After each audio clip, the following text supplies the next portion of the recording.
अपने पिछले वीडियो में हमने कॉन्ट्रैक्ट को और मिस प्रेजेंटेशन ऑफ कॉन्ट्रैक्ट को समझा था। इस वीडियो में हम जानेंगे वॉइड एग्रीमेंट के बारे में। एक अमान्य समझौता क्या होता है। वॉइड एग्रीमेंट को इंडियन कॉन्ट्रैक्ट एक्ट के सेक्शन 2G में समझाया गया है, जिसका एक सीधा सा मतलब ये होता है कि कोई भी समझौता जो शुरुआत से ही कानूनी रूप से अमान्य था, वॉइड था, उसे अमान्य समझौता कहा जा सकता है। और इसकी विशेषता ये होती है कि ये शुरुआत से ही अमान्य होता है, जिसका मतलब ये हुआ कि ये समझौता कभी भी कानूनी रूप से बाध्यकारी नहीं होता। इसे ये भी कहा जा सकता है कि ये समझौता कभी था ही नहीं। दूसरी बात ये कि इसे कोई भी कोर्ट लागू नहीं करा सकती, क्योंकि ये शुरुआत से ही वॉइड था।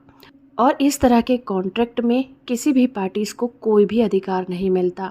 इसमें किसी भी पार्टीज को कोई कानूनी अधिकार या दायित्व प्राप्त नहीं होते, क्योंकि इसकी खासियत ये होती है कि ये शुरुआत से ही वॉइड था। इसे कभी कॉन्ट्रैक्ट होना माना ही नहीं जाता। आइए अब ये जानते हैं कि इस एक्ट के अंतर्गत अमान्य समझौते से रिलेटेड कौन कौन सी धाराएं हैं। इस एक्ट का section 23 agreement against public policy की बात करता है। ये कहता है कि अगर कोई समझौता कानून, नैतिकता या सार्वजनिक नीति के खिलाफ हो तो वो अमान्य माना जाएगा। फॉर एग्जाम्पल, अगर दो व्यक्ति मिलकर किसी भी सरकारी ऑफिसर को रिश्वत देकर कोई कॉन्ट्रैक्ट प्राप्त करने का समझौता करते हैं तो ये अमान्य समझौता हो जाएगा।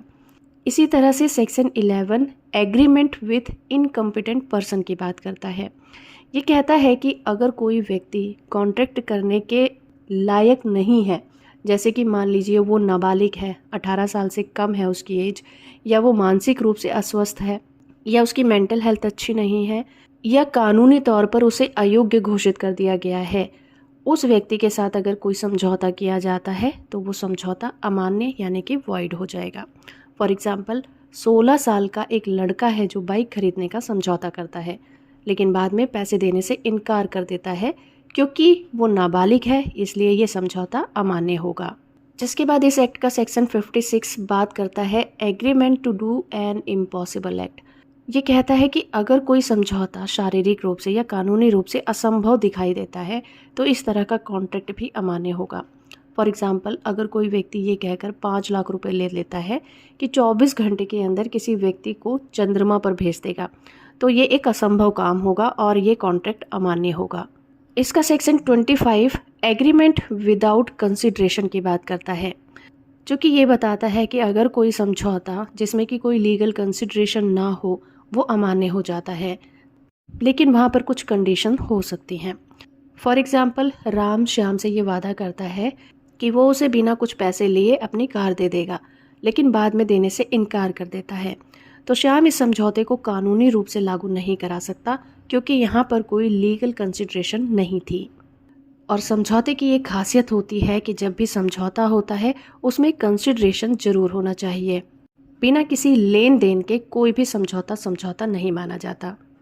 तो इस तरह से दोस्तों, जो वॉइड कॉन्ट्रैक्ट होता है वो शुरुआत से ही वॉइड होता है और इसे किसी भी कोर्ट के द्वारा लागू नहीं कराया जा सकता। और इंडियन कॉन्ट्रैक्ट एक्ट 1872 की अलग अलग धाराएं जैसे कि 2G, 11, 23, 25 और 56 अमान्य समझौतों से रिलेटेड हैं। और अगर कोई समझौता इलीगल पर्पस से किया गया था, किसी को धोखा देने के लिए किया गया था, तो वो भी अमान्य होता है। तो होप फ्रेंड कि ये वीडियो आपको इन्फॉर्मेटिव लगा होगा। वीडियो को लाइक और चैनल को सब्सक्राइब करना बिल्कुल मत भूलिएगा।